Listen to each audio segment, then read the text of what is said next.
അഹിംസ, സത്യം, അസ്തേയം, അപരിഗ്രഹം, ഇന്ദ്രിയ നിഗ്രഹം. ആ അഹിംസ കഴിഞ്ഞിട്ട് രണ്ടാമത്തെ സത്യം പറയാൻ കാരണം എന്താ വെച്ചാൽ, സത്യം എന്ന് പറഞ്ഞാൽ എന്താണ്? സത്യത്തിന്റെ പ്രതീകം എന്താണെന്ന് വെച്ചാൽ തുലാശാണ്. തുലാശിന്റെ അർത്ഥം എന്താ വെച്ചാല്, 8 ചങ്ങലയാണ് തുലാശിക്കുണ്ടാവും. 8 ചങ്ങല, 4 ചങ്ങല ഇപ്പുറവും 4 ചങ്ങല ഇപ്പുറവും, 2 തണ്ട്, പിന്നെ ഒരു തണ്ടുണ്ടാവും. ആ തണ്ടിന്റെ കൂടെ ഒരു സൂചി ഉണ്ടാവും, ഇന്നും അങ്ങോട്ടൊരു സൂചി ഉണ്ടാവും. ഒരു തട്ടിൽ നല്ല സാധനം വെക്കുമ്പോൾ എന്താവും? ഈ തട്ട് പോകുന്നു. ഒരു തട്ടിൽ ചീത്ത സാധനം വെക്കുമ്പോൾ ഈ തട്ട് പോകും. നല്ലതും ചീത്തയും എപ്പോഴാണോ നിങ്ങൾ ഈക്വലായി കാണുന്നത്, വളരെ നിങ്ങൾക്ക് സത്യം മനസ്സിലാവും. നല്ലതുമില്ല, ചീത്തയില്ല. ആ നല്ലതിനെ ചീത്തനെ വേർതിരിക്കുന്ന നിങ്ങളുടെ മനസ്സ് എപ്പോഴും ഏതെങ്കിലും ഒരു തട്ടിലേക്ക് ആണ്. ഇതാണ് ഹിന്ദു ക്ഷേത്രങ്ങളിൽ തുലാഭാരം തൂക്കുന്നതിന്റെ രഹസ്യം പോലും യോഗശാസ്ത്രത്തിലെ സത്യത്തെയാണ് അവിടെ പ്രതിദാനം ചെയ്യുന്നത്. അപ്പൊ അഹിംസ, സത്യം, അസ്തേയം. എന്താണ് അസ്തേയം? സാധാരണ എല്ലാ പുസ്തകങ്ങളിലും അസ്തേയത്തെ കുറിച്ച് പറഞ്ഞിട്ടുണ്ട്, എല്ലാ പുസ്തകങ്ങളിലും സത്യത്തെ കുറിച്ച് പറഞ്ഞിട്ടുണ്ട്, എല്ലാ പുസ്തകങ്ങളിലും അഹിംസയെ കുറിച്ച് പറഞ്ഞിട്ടുണ്ട്. അഹിംസ അവനവനെ ഹിംസിക്കുന്ന ബോധമില്ലാത്ത കാലത്തോളം നിങ്ങളുടെ കയ്യിൽ പഞ്ചസാര ഉണ്ടെങ്കിൽ എനിക്ക് തരാൻ പറ്റും. നിങ്ങളുടെ കയ്യിൽ പഞ്ചസാര ഇല്ലെങ്കിൽ എങ്ങനെ തരും? ആദ്യം നിങ്ങൾ നിങ്ങളെ ഹിംസിക്കുന്നതുകൊണ്ടാണ് ലോകത്തിലെ സർവ്വത്തിനെ ഹിംസിക്കാനുള്ള ടെൻഡൻസി നിങ്ങൾക്ക് ഉണ്ടാകുന്നത്. ഇതാണ് ലോകത്തിലെ സർവ്വജനത്തിനെയും ബോധ്യപ്പെടുത്തി കൊടുക്കാനുള്ളത്. അവനവനെ ഹിംസിക്കുന്നത് നിർത്തിയാൽ ലോകത്തിൽ ഒരാളെ ഹിംസിക്കാൻ അദ്ദേഹത്തിന് സാധിക്കില്ല. അദ്ദേഹത്തിന്റെ അടുത്ത് ഇല്ലാത്ത എങ്ങനെ കൊടുക്കാൻ കഴിയില്ല. ഇപ്പോ സ്വന്തമായിട്ട് ഹിംസിക്കാനുള്ള ഒരു നിശ്ചയബോധം നമ്മുടെ മനസ്സിലുണ്ടാവും. ബോധം എന്ന് പറയാൻ പറ്റില്ല, നിശ്ചയബോധം എന്ന് പറയാം. തീർച്ചയായിട്ടും അങ്ങനെയാണെങ്കിൽ ഈ യോഗയും ധ്യാനവും നമ്മളെ ലൗകിക സുഖങ്ങളിൽ നിന്ന് അതിരിക്തനായിക്കൊണ്ട് രോഗവ്യാപാരങ്ങളിൽ നിന്നൊക്കെ മുക്തമായിട്ട് പരമമായ ആനന്ദം ലഭിക്കുവാൻ ഈ യോഗക്കും ധ്യാനത്തിനും സാധിച്ചു. തീർച്ചയായിട്ടും ലോകത്തിൽ നിന്ന് മുക്തമാകാൻ പറഞ്ഞിട്ടേ ഇല്ല. ലോകത്തിന്റെ കോൺസെപ്റ്റാണ് ആദ്യം. ലോകം എന്ന് പറയുന്നത് തൻ്റെ മനസ്സ് പ്രദീപിപ്പിച്ചാണെന്നുള്ള അറിവില്ലാത്തതുകൊണ്ടാണ് ലോകത്തെ അടക്കാൻ ശ്രമിക്കുന്നത്.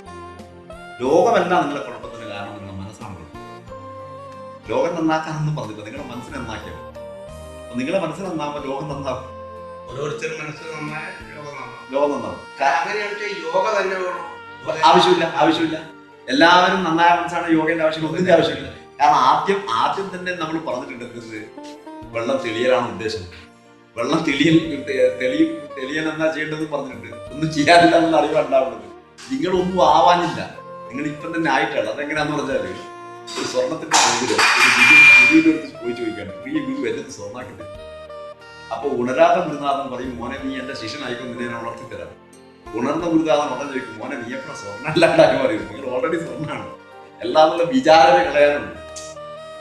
ഞാൻ എന്തോ സ്വർണ്ണം ആവാനുള്ള വിചാരം കൊണ്ടാണ് നടക്കുന്നത്. ഭഗവത്ഗീത അടിവരായിട്ട് പറഞ്ഞു കൊടുക്കുന്നതാണ്, വിചാരത്തെ ഉപേക്ഷിക്കാത്തവൻ ഒരിക്കലും യോഗിയാവും.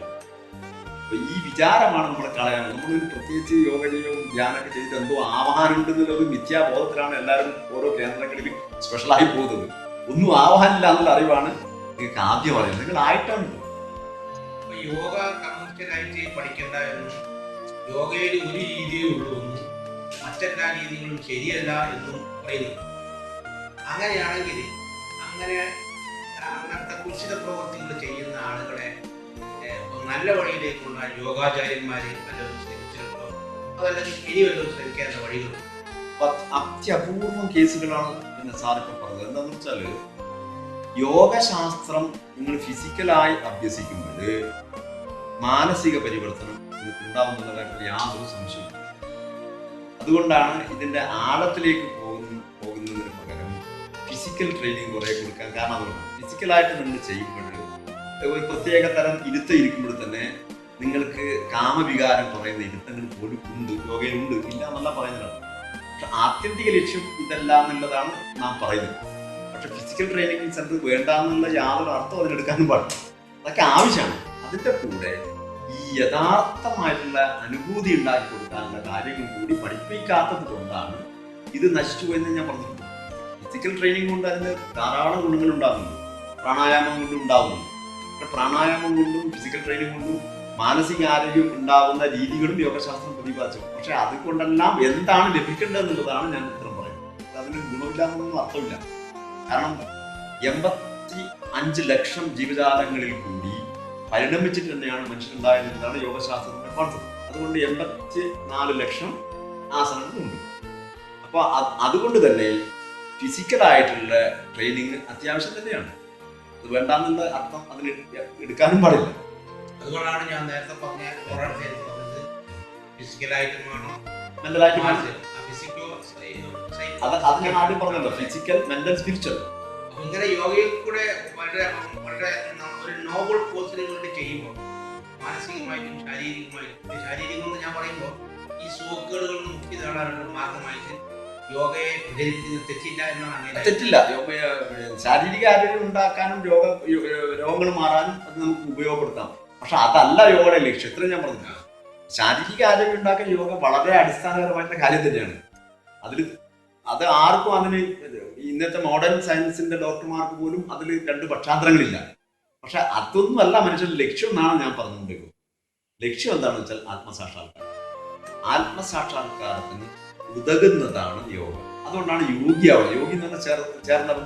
ഭഗവത്ഗീത അടിസ്ഥാനപരമായിട്ട് പറയുന്നില്ലേ, നീ ജ്ഞാനി ആയതുകൊണ്ട് വലിയ കാര്യമില്ല, ഒരുപാട് കാര്യങ്ങൾ അറിഞ്ഞ കാര്യമില്ലല്ലോ. നിങ്ങൾ യോഗിയാവാൻ പരിശ്രമിക്കുന്നത് പിന്നെ ഭഗവത്ഗീത പറയുന്നില്ലേ, ജ്ഞാനി ബ്യോതിയോ യോഗി, കർമ്മി ബ്യോതിയോ യോഗി, തസ്മാത് യോഗി ഭവാർജുന എന്ന് പറയുന്നില്ലേ. അപ്പം നമ്മൾ യോഗിയാവാൻ ആരും ശ്രമിക്കുന്നില്ല. ഇത്രയും